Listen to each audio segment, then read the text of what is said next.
आइए दोस्तों, स्वागत है आप सभी का एमएस कोचिंग फ्यूचर का एक और नए वीडियो में। यदि आप भी मैट्रिक बोर्ड परीक्षा 2025 में शामिल होने वाले विद्यार्थी है और आपका सेकेंडरी स्कूल एग्जामिनेशन जो वार्षिक परीक्षा है ना, वह आपको बता दें सोशल साइंस का पेपर आपका 20 फरवरी का होने वाला है। तो बिल्कुल यह वीडियो आपके लिए 100% इंपॉर्टेंट है। यह कोई वायरल पेपर नहीं है, लेकिन इतना आपको बता दें कि इस वीडियो को बनाने से पहले हम लोग 5 साल पिछले क्वेश्चन बैंक, एनसीईआरटी के सारे सोशल साइंस की किताब और जो भी मॉडल पेपर है और गेस पेपर है सभी मिलाकर इस वीडियो को बनाया जा रहा है, क्योंकि जो भी प्रश्न इस वीडियो में बताया जाएगा वो 100% इंपोर्टेंट होगा। यानी आपको बता दें कि सामाजिक विज्ञान के इस वीडियो में 1 से 80 प्रश्न बताया जाएगा। अगर 80 प्रश्न में से आप 40 से 50 प्रश्न भी देख लेते हैं तो आपके बोर्ड एग्जाम में निश्चित रूप से है कि 40 में 40 ऑब्जेक्टिव को सही करके चले आइएगा। तो चलिए बता दें कि जितने भी विद्यार्थी प्रथम पाली से एग्जाम देने जाएंगे ना, उनके लिए पीछे कोड 111, और जितने विद्यार्थी द्वितीय पाली से एग्जाम देने जाएंगे उनके लिए 211 से प्रश्न पूछा जाएगा। और कुल मिला के आपके पास जो प्रश्न की संख्या होगी ना, वह 80 ऑब्जेक्टिव और 32 लघु उत्तरीय, दीर्घ उत्तरीय। और सोशल साइंस के लिए आपको 2 घंटे 45 मिनट का समय मिलेगा, जो 80 नंबर का पेपर होगा।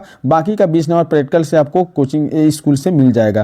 तो चलिए हम आगे बढ़ते हैं और देखते हैं कि जब भी आपके पास ऑब्जेक्टिव क्वेश्चन होगा वो खंड अ से यानी सेक्शन ए से पूछा जाएगा। और 1 से 80 प्रश्न जो होंगे वस्तुनिष्ठ प्रश्न होंगे, जिसमें से 40 प्रश्नों का सही उत्तर ओएमआर शीट में करना है। तो यदि आप चाहते हैं कि आपका सोशल साइंस में अच्छे अंक प्राप्त हो तो बिल्कुल जितने भी विद्यार्थी इस वीडियो को देख रहे हैं, इस वीडियो को शुरू से अंत तक देख लीजिएगा। और जितने विद्यार्थी इस वीडियो को कंप्लीट देखकर जाएगा, हम आशा करेंगे कि आप लोगों का मैट्रिक बोर्ड परीक्षा में फर्स्ट डिवीजन से आप पास करें और सोशल साइंस में आप 99 प्लस नंबर लाए, 90 प्लस नंबर लाए। तो चलिए हम देरी नहीं करते वीडियो को शुरू करते हैं और देखते हैं कि आज के वीडियो का पहला प्रश्न है कि निम्न में से कौन राष्ट्रीय राजनीतिक दल नहीं है।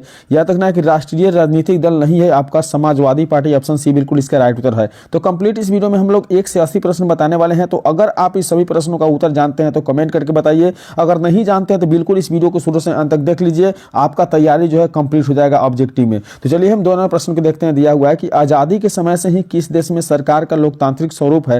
तो याद रखना है कि इस प्रश्न का सही उत्तर है भारत। यानी भारत में जो है ना, आजादी के समय से ही देश में सरकार का लोकतांत्रिक स्वरूप है, ऑप्शन डी बिल्कुल इसका राइट उत्तर हो जाएगा। तो 100% इंपोर्टेंट वीडियो है और जो भी प्रश्न बताया जा रहा है बिल्कुल मोस्ट इंपोर्टेंट प्रश्न है। तो बिल्कुल आप इस वीडियो को शुरू से अंत तक देख ले। 3 नंबर प्रश्न है कि निम्न में से किसे ने कहा कि धर्म को कभी राजनीति से अलग नहीं किया जा सकता है। तो धर्म से राजनीति को अलग नहीं किया जा सकता, यह कहा गया है आपको महात्मा गांधी के द्वारा, ऑप्शन बी बिल्कुल इसका राइट उत्तर है। तो कंप्लीट 80 प्रश्न में आप 40 से भी 50 प्रश्न देख लेते हैं। इस वीडियो को अगर 15 से 20 मिनट देख लेते हो तो निश्चित रूप से इस वीडियो से आपके बोर्ड एग्जाम में 40 से 50 प्रश्न पूछे जाएंगे। तो बिल्कुल अगर आप एग्जाम देने वाले विद्यार्थी है और आपका 21 फरवरी नहीं बल्कि 20 फरवरी के आपका सोशल साइंस का पेपर है, तो बिल्कुल इस वीडियो को आप इंपोर्टेंट समझकर और शुरू से अंत तक देखिए। 4 नंबर प्रश्न है कि ताड़ी विरोध आंदोलन निम्न में से किस राज्य में शुरू हुआ था। तो याद रखना है कि ताड़ी विरोध आंदोलन जो है ना, वह आपका आंध्र प्रदेश में शुरू हुआ था, ऑप्शन सी बिल्कुल इसका राइट उत्तर सही उत्तर हो जाएगा। चलिए बढ़ते हैं अगली प्रश्न, यानी 5 नंबर प्रश्न में दिया हुआ है कि साइकिल किस राजनीतिक दल का चुनाव चिन्ह है। याद रखना है कि साइकिल जो है ना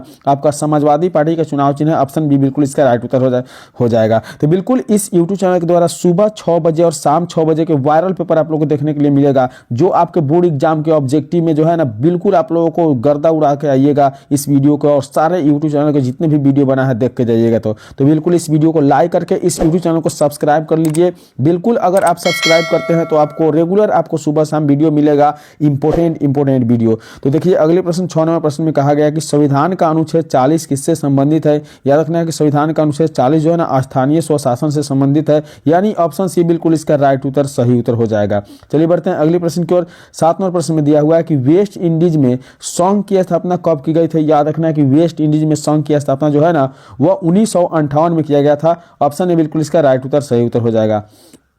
चलिए बढ़ते हैं अगले प्रश्न की ओर। 8 नंबर प्रश्न में दिया हुआ है निम्नलिखित में से कौन संघों के एक साथ आने का उदाहरण नहीं है। याद रखना है कि संघों को एक साथ नहीं आने का उदाहरण जो है ना भारत है, ऑप्शन है बिल्कुल इसका राइट उत्तर सही उत्तर हो जाएगा। चलिए बढ़ते हैं अगले प्रश्न की ओर। 9 नंबर प्रश्न बिल्कुल जो है ना 100% वीडियो इंपोर्टेंट होने वाला है आप लोगों के लिए। बिल्कुल एक वीडियो देखकर जाइए, हम कंप्लीट बोल रहे हैं कि 40 से 50 प्रश्न आप सही करके आइएगा। तो 9 नंबर प्रश्न में दिया हुआ है कि निम्न में से कौन भारतीय बहुराष्ट्रीय कंपनी है। तो भारतीय राष्ट्रीय जो है ना बहुराष्ट्रीय कंपनी जो है ना वह वह इन्फोसिस है। ऑप्शन सी बिल्कुल इसका राइट उत्तर सही उत्तर हो जाएगा। चलिए बढ़ेंगे अगले प्रश्न की ओर। 10 नंबर प्रश्न में दिया हुआ है कि प्रत्यक्ष विदेशी निवेश का सर्वाधिक लाभ किस क्षेत्र में मिला है। तो प्रत्यक्ष विदेशी निवेश जो है ना, इसका सर्वाधिक लाभ जो है आपको बता दें विनिर्माण क्षेत्र में, विनिर्माण क्षेत्र को मिला है। ऑप्शन डी बिल्कुल इसका करेक्ट उत्तर हो जाएगा। अगले प्रश्न 11 नंबर प्रश्न में दिया हुआ है कि वैश्वीकरण का नकारात्मक प्रभाव निम्न में से किस क्षेत्र में देखा गया है। याद रखना कि वैश्वीकरण का नकारात्मक जो है ना, वह कृषि एवं ग्रामीण क्षेत्र में देखा गया है। ऑप्शन इसका ये बिल्कुल इसका राइट उत्तर हो जाएगा।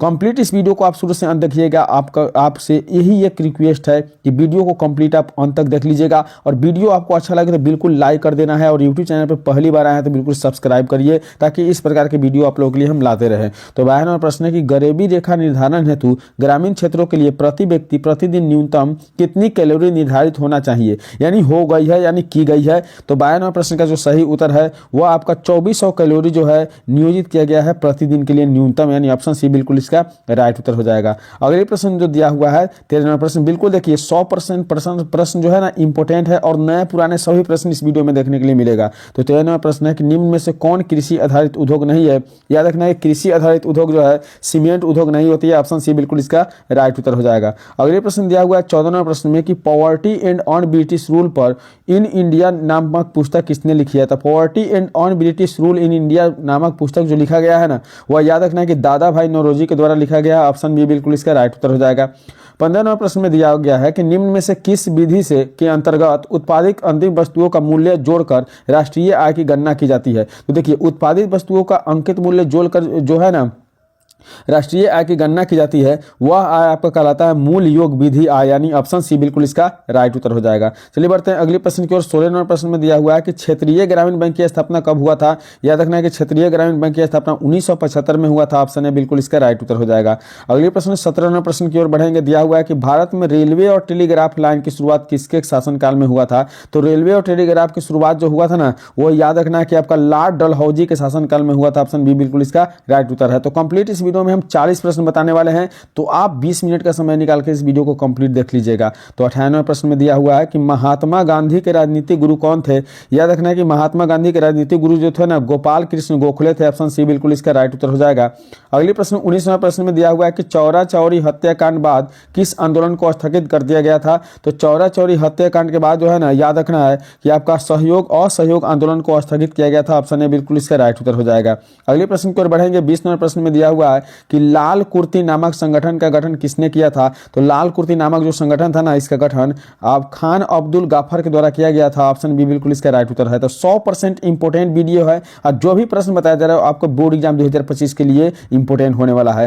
तो 21 नंबर प्रश्न है कि लखनऊ समझौता किस वर्ष हुआ। तो याद रखना है कि लखनऊ समझौता जो है ना, वह आपका 1916 में हुआ था। ऑप्शन ए बिल्कुल इसका राइट उत्तर हो जाएगा। चलिए बढ़ते हैं अगले प्रश्न की ओर। 22 नंबर प्रश्न में दिया हुआ है कि इंडियन स्ट्यूटरी कमीशन के अध्यक्ष कौन थे। तो इंडियन स्ट्यूटरी कमीशन के जो अध्यक्ष थे, याद रखना है कि वो आप जॉन साइमन थे। ऑप्शन डी बिल्कुल इसका राइट उत्तर हो जाएगा। चलिए बढ़ते हैं अगले प्रश्न की ओर। दिया हुआ है 23 नंबर प्रश्न में कि सुएज नहर को कब खोला गया। याद रखना है कि सुएज नहर को जो है ना 1869 में खोला गया था। ऑप्शन बी बिल्कुल इसका राइट उत्तर हो जाएगा। चलिए बढ़ेंगे अगले प्रश्न की ओर। बिल्कुल इस वीडियो में हम लोग कंप्लीट 20 मिनट के अंदर 80 प्रश्न देखने वाले हैं, तो आप कंप्लीट वीडियो को देखिएगा। दिया हुआ है 24 नंबर प्रश्न में कि भारत में प्रथम सूती वस्त्र उद्योग का स्थापित कहाँ हुआ था। तो कहाँ स्थापना किया गया था। याद रखना है कि सूती वस्त्र का उद्योग जो है ना स्थापित किया गया था आपको कोलकाता में, यानी ऑप्शन सी बिल्कुल इसका राइट उत्तर सही उत्तर हो जाएगा। अगले प्रश्न की ओर बढ़ते हैं। 25 नंबर प्रश्न में दिया हुआ है कि इनौर बंदरगाह कहाँ स्थित है। याद रखना है कि इनौर बंदरगाह जो है ना तमिलनाडु में स्थित है। ऑप्शन बी बिल्कुल इसका राइट उत्तर हो जाएगा। चलिए बढ़ते हैं अगले प्रश्न की ओर। 26 नंबर प्रश्न है कि कहलगांव तापीय विद्युत केंद्र किस जिला में अवस्थित है। तो कहलगांव तापीय विद्युत केंद्र जो है ना, याद रखना है कि यह आपको भागलपुर में अवस्थित है। ऑप्शन ए बिल्कुल इसका राइट उत्तर हो जाएगा। चलिए बढ़ेंगे अगले प्रश्न की ओर। 27 नंबर प्रश्न में दिया गया है कि निम्न में से कौन प्राकृतिक आपदा नहीं है। तो आतंकवाद एक प्राकृतिक आपदा नहीं है। याद रखना है कि ऑप्शन सी बिल्कुल इसका राइट उत्तर हो जाएगा। अगले प्रश्न की ओर बढ़ेंगे। 28 नंबर प्रश्न में पूछा गया है कि कृष्णराज सागर बांध किस नदी पर बना है। तो याद रखना है कृष्णराज सागर बांध जो है ना, वह आपको कावेरी नदी पर बना हुआ है। ऑप्शन सी बिल्कुल इसका राइट उत्तर हो जाएगा। चलिए बढ़ेंगे अगले प्रश्न की ओर। 29 नंबर प्रश्न में लिखा हुआ है कि भूकंप की लहरें की उत्पन्न होती है। भूकंप की लहरें कहाँ से उत्पन्न होती है। 29 नंबर प्रश्न बहुत इंपॉर्टेंट प्रश्न में दिया हुआ है केंद्र से, यानी केंद्र से होते हैं ना भूकंप की लहरें उत्पन्न होती है। ऑप्शन ए बिल्कुल इसका सही उत्तर हो जाएगा। अगले प्रश्न 30 नंबर प्रश्न में दिया गया है कि निम्न में से भूकंप तरंग मापन यंत्र कौन होते हैं। तो भूकंप तरंग जो मापन यंत्र होते हैं ना, याद रखना कि वह सिस्मोग्राफ होते हैं। ऑप्शन बी बिल्कुल इसका सही उत्तर हो जाएगा। तो बिल्कुल 100% वायरल पेपर है और जो भी प्रश्न इंपोर्टेंट है MVBI प्रश्न है, तो बिल्कुल वीडियो को अंत तक देखें।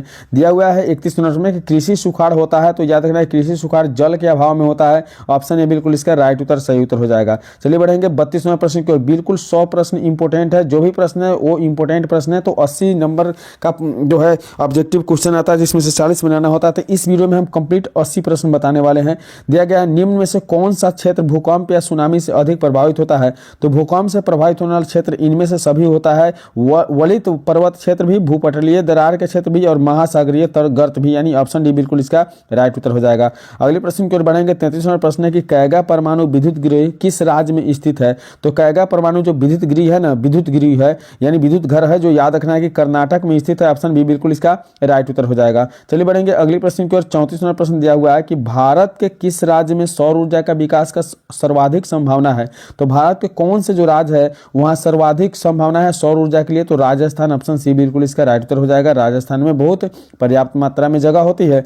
तो अगले प्रश्न 35 नंबर प्रश्न है कि निम्न में से कौन रोपण फसल का उदाहरण नहीं है। तो याद रखना है कि रोपण फसल का उदाहरण जो है ना, इसमें से सभी हो जाएगा, जैसे रबड़, चाय और गन्ना। ऑप्शन डी बिल्कुल इसका राइट उत्तर हो जाएगा। चलिए बढ़ते हैं अगले प्रश्न की ओर। 36 नंबर प्रश्न में दिया गया है कि निम्न में से कौन दलहनी फसल वायुमंडलीय नाइट्रोजन की स्थिरीकरण नहीं करती है। तो दलहनी फसल बताना है। तो 36 नंबर प्रश्न का सही उत्तर हो जाएगा राजमा जो होती है ना, वायुमंडलीय नाइट्रोजन की स्थिरीकरण नहीं करती है। ऑप्शन डी बिल्कुल इसका राइट उत्तर हो जाएगा। अगले प्रश्न की ओर बढ़ते हैं। 37 नंबर प्रश्न में लिखा हुआ है कि भारत में बफर स्टॉक कौन बनाता है। याद रखना है कि भारत में बफर स्टॉक जो है ना, भारतीय खाद्य निगम बनाता है। ऑप्शन ए बिल्कुल इसका राइट उत्तर हो जाएगा। अगले प्रश्न की ओर बढ़ेंगे। 38 नंबर प्रश्न में दिया हुआ है कि भारतीय लोहा और इस्पात कंपनी कहाँ स्थापित किया गया है। तो लोहा और इस्पात की जो कंपनी है ना, वह बर्नपुर में स्थापित किया गया। ऑप्शन डी बिल्कुल इसका राइट उत्तर हो जाएगा। अगले प्रश्न की ओर बढ़ेंगे। 39वें प्रश्न में कहा गया है कि मध्य रेलवे का मुख्यालय कहाँ है। याद रखना है कि मध्य रेलवे का जो मुख्यालय है ना, वो आपको मुंबई में स्थापित किया गया है। ऑप्शन बी बिल्कुल इसका राइट उत्तर सही उत्तर हो जाएगा। तो 100% ओरिजिनल आंसर शीट के साथ और क्वेश्चन पेपर के साथ हम इस वीडियो को बना रहे हैं, तो कंप्लीट इस वीडियो को जरूर देखिएगा। दिया हुआ है कौन सा राष्ट्रीय जलमार्ग इलाहाबाद को हल्दिया से जोड़ता है। तो इलाहाबाद को हल्दिया से जोड़ने वाला जो राजमार्ग है ना, वो राष्ट्रीय जलमार्ग संख्या 1 है। ऑप्शन ए बिल्कुल इसका राइट उत्तर हो जाएगा। अगले प्रश्न पर बढ़ते हैं। 41वां प्रश्न दिया हुआ है कि फ्रांसीसी क्रांति कब हुआ था। याद रखना है कि 1789 में फ्रांसीसी क्रांति हुआ था। ऑप्शन ए बिल्कुल इसका राइट उत्तर हो जाएगा।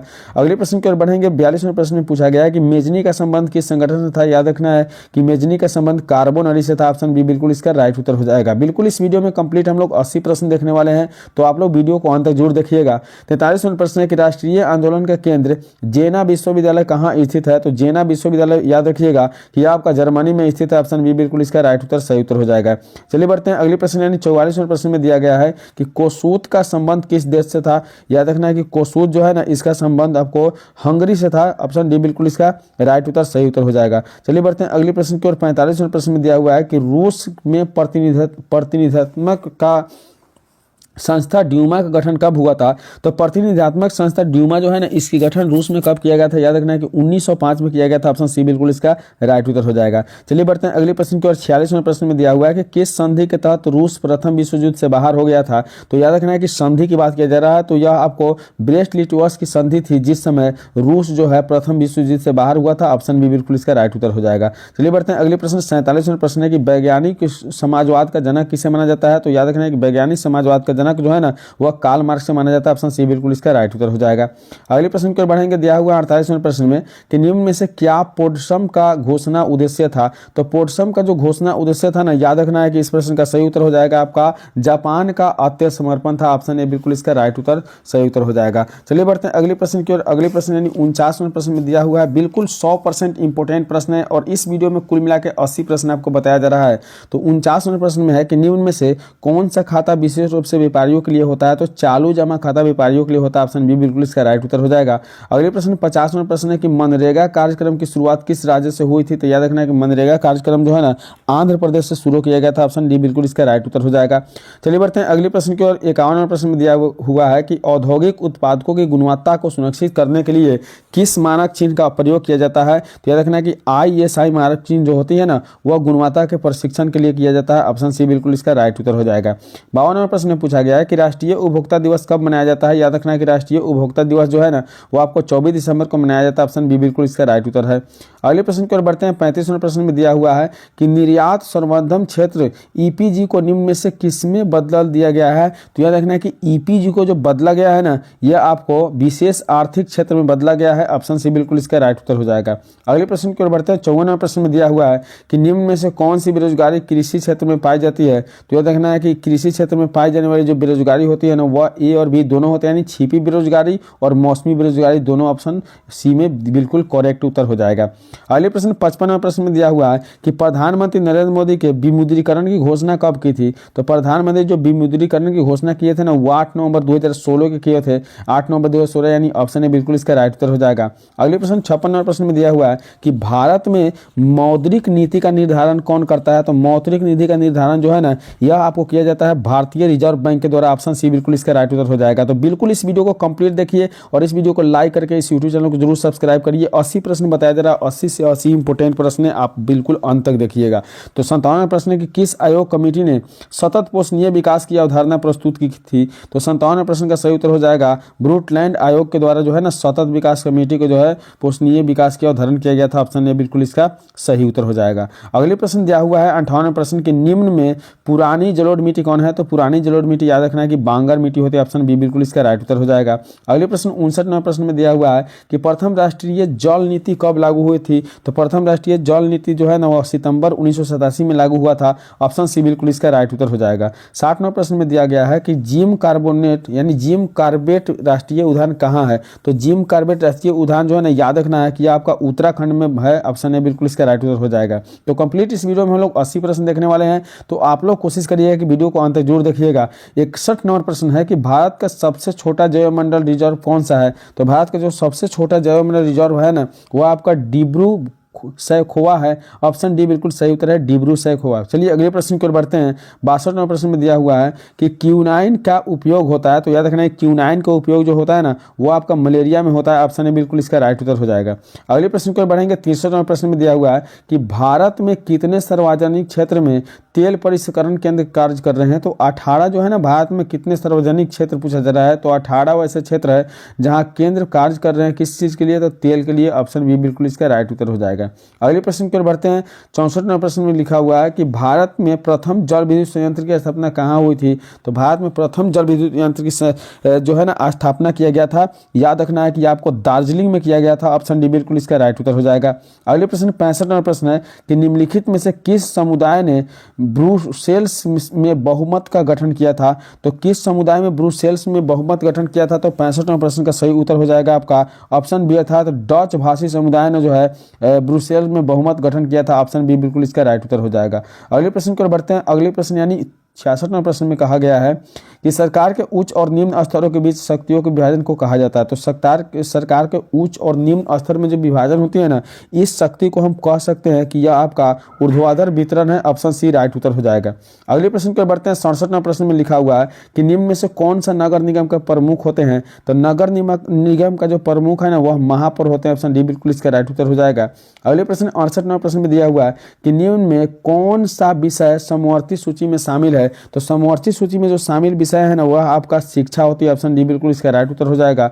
अगले प्रश्न को बढ़ते हैं। 69वें प्रश्न में लिखा हुआ है कि राष्ट्रवादियों यूके के सरकार के बीच कब समझौता हुआ? तो राष्ट्रवादियों यूके के सरकार के बीच जो समझौता है ना वह समझौता आपको 1998 में किया गया था। ऑप्शन सी बिल्कुल इसका राइट उत्तर हो जाएगा। अगले प्रश्न दिया हुआ है 70वें प्रश्न में कि नेपाल के किस राजा ने प्रजातांत्रिक शासन को स्वीकार करने से इनकार किया था? तो नेपाल के वो जो राजा थे ना राजा ज्ञानेंद्र थे जो नेपाल में प्रजातांत्रिक शासन को स्वीकार कर दिए थे, यानी ऑप्शन सी बिल्कुल इसका राइट उत्तर हो जाएगा।